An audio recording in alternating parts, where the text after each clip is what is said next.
Je m'appelle Caroline, et ma vie a toujours été une lutte, une succession de défis que je n'avais jamais imaginé devoir affronter si jeune.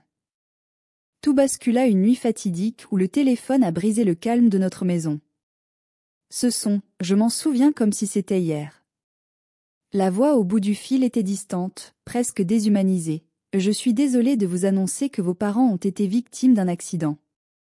S'ils n'ont pas survécu. Ces mots glaciaux me hantent encore. À 20 ans, je suis passée de l'insouciance à la responsabilité écrasante. Mes deux petites sœurs, âgées de 12 et 8 ans, s'accrochaient à moi, cherchant un refuge dans un monde qui s'était effondré autour de nous. Leur peur était palpable, mais la mienne, je devais la cacher. En tant qu'aînée, j'étais devenue leur roc, même si, à l'intérieur, j'étais en morceaux. Les jours qui suivirent furent flous, mais je n'oublierai jamais les funérailles. Regarder mes parents disparaître sous la terre, c'était comme être aspiré dans un abîme sans fond. Pourtant, au milieu de cette douleur, une certitude est née, je devais avancer, pour elles. Pour mes sœurs, pour nous. Mes études, leur avenir, tout devenait une priorité absolue. Nous avons tout vendu, la maison, les meubles, même les quelques souvenirs de famille qui avaient survécu à l'épreuve du temps.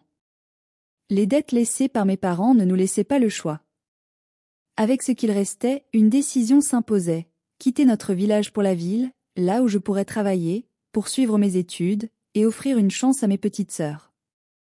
C'est alors qu'est intervenue ma marraine. Une femme admirable, pieuse et respectée. Caroline, tu n'es pas seule. Viens chez moi, termine tes études, je prendrai soin de toi, et m'a-t-elle dit.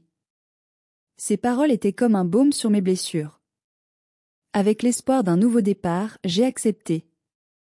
Sa maison était somptueuse, comme un rêve éveillé.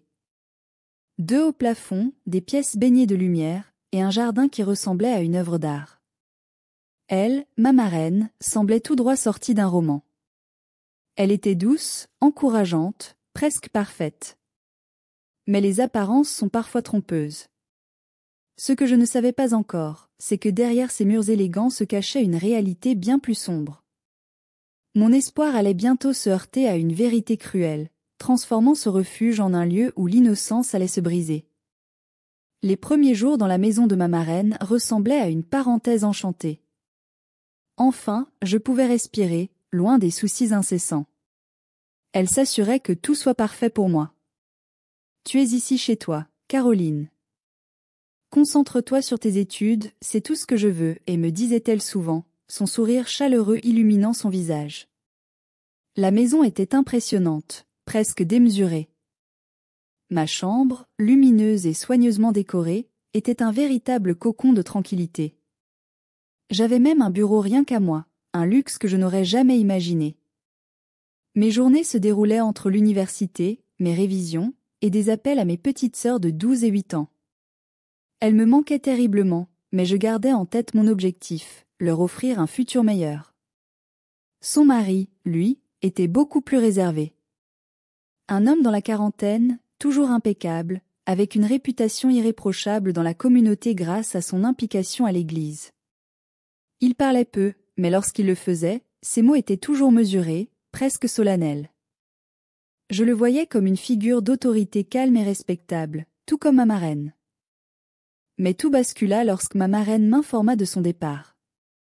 Un soir, elle entra dans ma chambre avec une valise. « Caroline, je dois partir pour une mission religieuse dans un autre village. Je serai absente pendant une quinzaine de jours.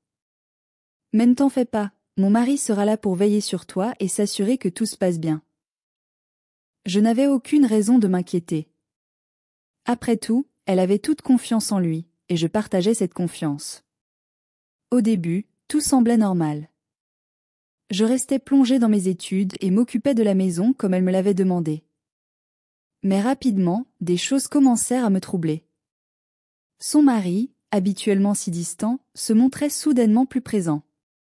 Il semblait avoir toujours une excuse pour passer près de ma chambre. Parfois, je sentais son regard insistant, ce qui me mettait mal à l'aise, mais je me forçais à ne pas y prêter attention. Tu te fais des idées, et me disais-je pour me rassurer. Un soir, alors que je travaillais tard, il frappa à ma porte. Tu travailles beaucoup, Caroline. Si tu as besoin de quoi que ce soit, viens me voir, et dit-il avec un sourire qui, cette fois, me parut étrange. Poliment, je le remerciai avant de refermer la porte, mais l'inconfort persistait. Peu à peu, l'atmosphère dans la maison devint lourde, presque suffocante. Ce qui avait été un havre de paix semblait se transformer en une cage dorée. Une voix intérieure m'avertissait de rester sur mes gardes, mais je n'aurais jamais pu anticiper ce qui allait arriver. Ce soir-là, tout semblait tranquille, presque apaisant après une journée éprouvante. J'avais passé des heures à réviser et je n'aspirais qu'à une chose, m'envelopper dans le calme de ma chambre et oublier la fatigue accumulée. Une fois à l'intérieur, j'ai verrouillé la porte par habitude, sans penser une seconde que cela pourrait ne pas suffire à me protéger. Allongé sur mon lit, je me suis laissé emporter par un sommeil profond. Mais en pleine nuit, une sensation étrange m'a arraché à mes rêves. Une chaleur suffocante, un souffle sur ma peau. Mes paupières se sont ouvertes et je l'ai vu. Une silhouette immobile au pied de mon lit, une ombre qui semblait absorber toute la lumière. Mon cœur s'est emballé, frappant contre ma poitrine comme un tambour de guerre. C'est un cauchemar, ça ne peut pas être réel, et pensais-je, mais la réalité m'a vite rattrapé. C'était lui. Le mari de ma marraine, là, dans ma chambre. Le choc m'a figé. Une partie de moi espérait encore qu'il s'agissait d'une erreur. Mais son regard, glacial et calculateur, ne laissait aucune place au doute. Avant que je puisse réagir, il s'est avancé, son ombre grandissant dans la pénombre. Sa main ferme s'est posée sur mon épaule, me maintenant au lit. « Ne fais pas de bruit » et a-t-il chuchoté, sa voix basse et tranchante comme une lame. Je voulais crier, courir, m'échapper, mais mes membres refusaient de bouger. Chaque fibre de mon être était paralysée par une peur viscérale. Le temps semblait se dilater, chaque seconde devenant un supplice. Son regard, empreint d'une froideur calculée, me glaçait jusqu'à l'âme. Ce qui s'est passé ensuite reste gravé en moi comme une cicatrice indélébile. Cette nuit-là, il a volé bien plus que mon innocence. Il a brisé quelque chose de profond en moi, quelque chose que je ne savais pas pouvoir se fissurer. Chaque instant de cette agression a été un mélange insoutenable de douleur, d'humiliation et d'impuissance. Quand il en eut fini, il s'est levé avec une nonchalance terrifiante, réajustant ses vêtements comme si rien d'important ne venait de se produire. Avant de sortir, il a planté son regard dans le mien et a prononcé des mots qui me hantent encore. « Ne dis rien à ma femme. Personne ne te croira. » Je suis resté allongé là, incapable de bouger, tandis que des larmes silencieuses ruisselaient sur mes joues. Une partie de moi voulait hurler, tout raconter, chercher du réconfort. Mais une autre, plus forte, était étouffée par la peur. La peur qu'on ne me croie pas. La peur de briser ma marraine, cette femme si généreuse qui m'avait tendu la main. Et surtout, la peur de ce qu'il pourrait faire si j'osais parler. Le lendemain matin fut encore pire. À la table du petit déjeuner, il était assis en face de moi, calmement, une tasse de café à la main, discutant de banalités comme si rien ne s'était passé. Je tremblais de l'intérieur, prisonnière de mon silence. Cette maison, qui avait été mon refuge, s'était transformée en un piège. Et lui, avec son masque d'homme pieux, était devenu mon bourreau. Les jours suivants furent une torture silencieuse. Chaque matin, je me forçais à sortir du lit, le cœur serré par une angoisse qui ne me quittait jamais. À chaque petit déjeuner, il était là, assis tranquillement, lisant son journal comme si de rien n'était. Sa sérénité feinte me répugnait. Comment pouvait-il afficher un tel masque, alors qu'il avait détruit une partie de moi? À l'université, j'essayais de jouer la comédie. Je riais, je participais aux discussions, mais tout cela sonnait faux. À l'intérieur, je n'étais qu'un vide immense, un champ de ruines. Chaque fois que mon téléphone vibrait, mon cœur bondissait.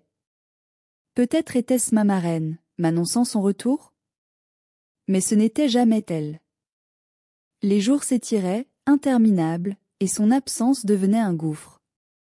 Une nuit, alors que je m'efforçais de me concentrer sur mes notes de cours, un bruit dans le couloir m'a glacé. Des pas, lourds, s'approchaient lentement. Mon souffle s'est coupé. Pas encore, je t'en supplie. Implorai-je intérieurement, les larmes me montant déjà aux yeux. La porte s'est ouverte brusquement, sans frapper. Il est entré, le regard dur et le visage fermé. Cette fois, il n'y avait ni sourire ni faux-semblant. Il s'est tenu là, immobile, imposant, comme une ombre menaçante qui ne voulait pas s'effacer. « Caroline, a-t-il commencé d'un ton glacial, je ne veux pas te faire de mal. Mais si tu dis quoi que ce soit, tu détruiras ta marraine. Elle ne te le pardonnera jamais. » Chaque mot qu'il prononçait était une arme, ciblant ma culpabilité, jouant sur ma reconnaissance envers ma marraine. Cette manipulation me déchirait, ajoutant une couche de douleur à l'horreur. Je me suis levée, tremblante, rassemblant tout le courage que je pouvais. « Pourquoi fais-tu ça ?» ai-je balbutié, ma voix brisée. Il s'est avancé, posant un doigt sur mes lèvres pour m'imposer le silence. « Parce que tu es là, Anna. Et personne ne te croira. » Ces mots m'ont achevé. Cette nuit-là, je n'ai pas fermé l'œil. Mon esprit tournait en boucle, explorant toutes les échappatoires possibles. Partir? Mais je n'avais nulle part où aller, ni aucun moyen de m'enfuir. Parler? Mais à qui? Qui croirait une étudiante contre un homme aussi respecté? Chaque soir, je bloquais ma porte avec une chaise, même si je savais que cela ne suffirait pas. Chaque grincement, chaque ombre me terrifiait. Le jour ne m'apportait plus aucun répit. C'était comme si le soleil lui-même avait perdu sa chaleur. Mes études devinrent ma seule planche de salut. Plonger dans mes livres, me perdre dans les cours, c'était la seule manière de mettre mon esprit en pause, même pour quelques heures. Mais une question me hantait sans relâche. Combien de temps pourrais-je supporter cela? Et puis, un matin, alors que je me préparais pour l'université, mon téléphone a sonné. C'était elle. Ma marraine. Caroline, ma mission se termine plus tôt que prévu. Je serai là demain soir. Un souffle de soulagement m'a traversé, suivi immédiatement par une vague d'appréhension. Elle revenait, enfin. Mais que devais-je faire? Lui raconter tout ce que j'avais enduré, ou continuer à porter ce fardeau seul, pour la protéger? Le lendemain, je passai la journée dans un état de tension insupportable. Chaque tic-tac de l'horloge me rappelait que ma marraine arrivait bientôt. J'étais tiraillée entre une lueur d'espoir et une peur viscérale. Elle représentait ma seule chance de salut, mais l'idée qu'elle puisse douter de moi ou, pire, me rejeter, me glaçait. Le soleil se couchait lorsque j'entendis enfin une voiture s'arrêter devant la maison. Mon cœur bondit. Elle était là. Mon corps se précipita avant même que ma tête ne réfléchisse. En ouvrant la porte, je la vis descendre, son sourire radieux illuminant son visage fatigué par le voyage. Elle me prit dans ses bras, son étreinte si sincère que mes larmes montèrent. Comment pourrais-je lui raconter ce cauchemar sans briser ce moment de retrouvailles? Ma petite Caroline, tu m'as tellement manqué. Raconte-moi tout. Mon mari a bien veillé sur toi, n'est-ce pas? Ses paroles furent comme une lame. Je balbutiai un faible et oui, tout va bien, et son sourire s'élargit, confiante que tout était en ordre. Au dîner, tout semblait étrangement parfait. Lui, assis à sa place habituelle, jouait son rôle à la perfection, parlant avec aisance de la maison et de mes études. Pas une seule ombre de remords ne transparaissait sur son visage. Ses yeux, pourtant, cherchaient les miens, un avertissement silencieux que je n'osais pas ignorer. Ma marraine, quant à elle, me comblait d'attention. « Caroline, ma chérie, tu es chez toi ici. Si jamais tu as besoin de quoi que ce soit, ou même si quelque chose te tracasse, tu sais que tu peux tout me dire. » Ces mots me poignardèrent encore davantage. Je voulais crier, briser cette façade, « Ton mari m'a volé ma vie. » Mais je me suis murée dans un silence pesant. Cette nuit-là, alors que la maison s'endormait, je restais éveillée, fixant le plafond. Je savais qu'elle repartirait bientôt pour une nouvelle mission, me laissant seule avec lui, encore et encore. Mais cette fois, l'idée de rester silencieuse m'était insupportable. Le lendemain matin, alors qu'elle vidait ses valises dans la chambre, il entra sans prévenir dans la mienne. Son visage était dur, ses mots tranchants. « Je t'ai prévenu, Anna. Si tu parles, tu regretteras. » Il se pencha légèrement, sa voix glaciale. « Et crois-moi, ce que tu vis maintenant n'est rien comparé à ce qui pourrait t'arriver. » Mais quelque chose avait changé en moi. Cette fois, je ne détournai pas le regard. Une colère sourde s'éveillait, une force que je n'avais jamais ressentie. Je ne savais pas encore comment, mais j'étais décidée, je ne resterai plus silencieuse. Je devais trouver un moyen de parler, de protéger ma marraine, et de me libérer de son emprise. Ce jour-là, j'ai commencé à chercher un plan. Parce que s'il pouvait faire ça dans le secret, je n'osais imaginer ce dont il serait capable si je le dénonçais. Mais une chose était certaine, je ne pouvais plus continuer ainsi. Je savais que rester silencieuse n'était plus une option. Chaque instant dans cette maison était une attaque contre mon être, ma dignité, ma volonté de vivre. Mais cette fois, j'avais décidé que mon silence ne serait plus une arme qu'il utiliserait contre moi. J'ai réfléchi longuement, cherchant un moyen de dévoiler la vérité sans mettre ma sécurité en péril. Finalement, j'ai élaboré un plan. Une nuit, alors que je savais qu'il viendrait, j'ai discrètement placé mon téléphone sous mon oreiller, activant l'enregistrement audio. Quand il est entré, ses menaces et ses actes ont été gravés dans la mémoire numérique de l'appareil. Chaque mot, chaque geste était désormais une preuve que je pouvais utiliser. Le lendemain matin, je tenais le téléphone dans mes mains tremblantes. La peur était toujours là, mais elle s'accompagnait cette fois d'une détermination nouvelle. J'avais enfin une arme contre lui. Ma marraine devait se rendre à une réunion de l'église ce jour-là, mais je ne pouvais plus attendre. Je l'ai supplié de rester, lui disant que j'avais quelque chose d'important à lui dire. Son regard inquiet me transperça, mais elle acquiesça et s'assit avec moi dans le salon. « Marraine, il faut que vous écoutiez ceci. » Je lui ai tendu le téléphone. Elle m'a regardé, déconcertée, mais a appuyé sur lecture. Au fur et à mesure que les sons remplissaient la pièce, je voyais son visage se transformer. De la confusion à la stupeur, puis à une colère dévastatrice. Ses mains tremblaient, et des larmes silencieuses coulaient sur ses joues. Quand l'enregistrement s'est terminé, elle a levé les yeux vers moi, brisée. « Anna, dis-moi que ce n'est pas vrai. Dis-moi que ce n'est pas mon mari. » Je n'ai rien dit, hochant seulement la tête.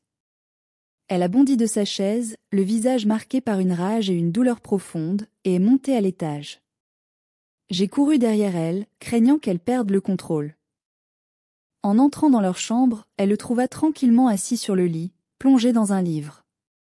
Sans un mot, elle lui lança le téléphone. « Explique-moi ça », hurla-t-elle, sa voix tremblante de colère et de désespoir. Il pâlit en entendant l'enregistrement. Pendant un instant, il sembla chercher ses mots, mais ses mensonges habituels ne pouvaient rien contre la preuve accablante. Il tenta de nier, de minimiser, mais il savait que c'était inutile. Ma marraine, les mains tremblantes, m'attira contre elle. « Caroline, je suis désolée. Je n'aurais jamais dû te laisser seule avec lui. Je te promets que ça va changer. » Sans perdre de temps, elle appela la police. Il fut arrêté, et une enquête débuta. Pendant ce temps, elle se montra d'un soutien inébranlable, restant à mes côtés à chaque étape. Ce fut le début d'un long chemin vers la guérison.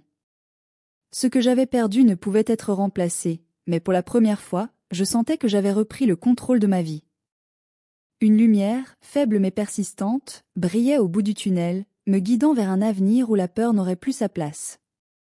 Cette histoire nous rappelle l'importance de ne jamais accepter l'injustice en silence, même lorsque la peur semble nous enfermer dans une cage invisible. Le silence, bien qu'il puisse donner l'illusion d'une protection momentanée, ne fait que renforcer la domination de ceux qui font du mal. Trouver le courage de parler, de chercher du soutien, c'est poser la première pierre pour construire un chemin vers la vérité et la justice. Si vous, ou une personne que vous connaissez, vivez une situation similaire, sachez qu'il existe toujours des ressources et des personnes prêtes à aider. Confiez-vous à un proche, contactez des associations ou des professionnels compétents. Chaque voix qui s'élève contre l'injustice est une pierre de plus dans la construction d'un monde plus juste. Rappelez-vous, vous n'êtes pas seul. Derrière chaque histoire difficile, il y a une communauté prête à soutenir, à écouter et à accompagner. Ensemble, nous pouvons briser le silence et ouvrir la voie à l'espoir et à la résilience. Engageons-nous ensemble. Et vous, qu'avez-vous ressenti en écoutant cette histoire? A-t-elle réveillé des souvenirs, des émotions ou des réflexions? Je vous invite à partager vos pensées dans les commentaires. Chaque témoignage a le pouvoir d'inspirer et de montrer à d'autres qu'ils ne sont pas seuls dans leur combat. Si cette histoire vous a touché ou inspiré, n'hésitez pas à vous abonner à cette chaîne pour découvrir d'autres récits aussi puissants et engageants. Activez la cloche pour ne rien manquer, et partagez ce contenu avec ceux qui pourraient avoir besoin d'entendre ces paroles d'encouragement et d'espoir. Merci d'avoir pris le temps de plonger dans cette histoire avec moi. Rappelez-vous toujours, même dans les ténèbres, il existe une lumière prête à guider nos pas. À très bientôt pour de nouvelles histoires qui, je l'espère, toucheront votre cœur et nourriront votre esprit.